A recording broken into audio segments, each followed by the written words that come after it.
hemos visto en la clase de hoy los primeros conceptos del tema 9, que es el tema de energía térmica y calor.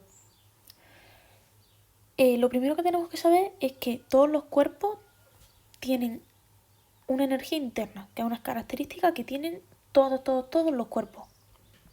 Y ya hemos visto que, bueno, lo habéis visto vosotras, que la energía interna puede ser, si nos estamos fijando en la altura, pues la energía potencial, el MGH de toda la vida. Si nos estamos refiriendo a la velocidad, es la energía cinética, la de 1/2 de la masa por la velocidad al cuadrado. Son energías que los cuerpos tienen. Pero existe otra energía que está ligada a la temperatura, que es la energía térmica. Y tanto la energía cinética como la energía térmica están súper relacionadas entre sí. ¿Por qué? Porque la energía térmica es la suma de la cinética. Es decir, que cuanta más energía cinética haya, más energía térmica va a haber. Es decir, que va a haber más temperatura. Cuanta más temperatura, más energía cinética. Cuanto más energía cinética, más temperatura. ¿Por qué es esto? Es debido a los choques de las partículas que componen la materia. Cuanto más energía cinética hay, más chocan las partículas entre sí. Entonces, esos choques hacen que la temperatura se eleve y por eso hay más energía térmica. ¿De qué depende la energía térmica? Bueno, es una magnitud extensiva. ¿Qué significa que sea extensiva? Es una característica, que es que sí depende de la masa. Va a tener más energía térmica una olla enorme llena de agua hirviendo que una olla pequeñita llena de agua hirviendo. Va a tener más energía. Sin embargo, la temperatura es una magnitud intensiva que no depende de la masa. O sea, tú puedes tener un cazo de agua hirviendo a 100 grados súper grande y otro súper pequeño, que la temperatura va a ser 100 grados, da igual qué cantidad haya ahí. ¿Y todo esto por qué? Vale, pues ¿qué es el calor? El calor es una forma de energía, una forma de transferencia de energía. La energía se transfiere en forma de calor. Y en física nos referimos a este con la letra Q. Entonces, cuando un cuerpo se enfría, lo que queremos decir es que está perdiendo calor. Y a su vez, esto significa que está perdiendo energía. ¿Ok? Venga. La unidad que nosotros usamos aquí es, en el sistema internacional, el julio. Pero, por cómo se ha ido descubriendo el tema del calor históricamente, también tenemos la unidad de la caloría, que es la energía necesaria para elevar 1 gramo de agua 1 grado de temperatura. Y la equivalencia entre los julios y las calorías es de que una caloría corresponde a 4,18 julios. Entonces, si veis un ejercicio que esté en julio y tenéis que pasarlo a calorías, pues ya sabéis cuál es la equivalencia que hay que usar. ¿Y todo esto por qué?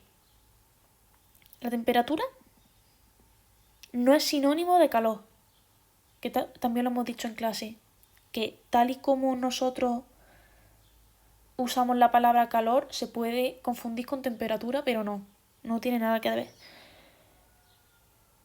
La temperatura pues se mide con un termómetro y la podemos encontrar en 3 unidades diferentes. La que más estamos acostumbrados son los Celsius. Por ejemplo, podemos decir, estamos a 20 grados de temperatura, estamos a 40 grados asados de calor, el agua hierve a 100 grados, el agua se congela a 0 grados. Todo esto son Celsius.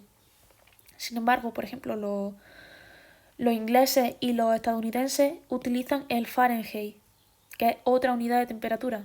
Ellos le hablan de Celsius, de grados Celsius y se pierden. Ellos lo que usan son Fahrenheit. Entonces, si queremos pasar de grados Celsius a Fahrenheit, usamos la fórmula esta que te dice que los grados Fahrenheit es 32 más 1,8 por los grados en Celsius. Entonces, nosotros usamos esta fórmula y ya sabemos cuántos Fahrenheit hay si tenemos los Celsius. Y luego, la otra unidad que sabemos son los Kelvin, que este sí que estamos más acostumbrados, que es simplemente la temperatura en Celsius más 173.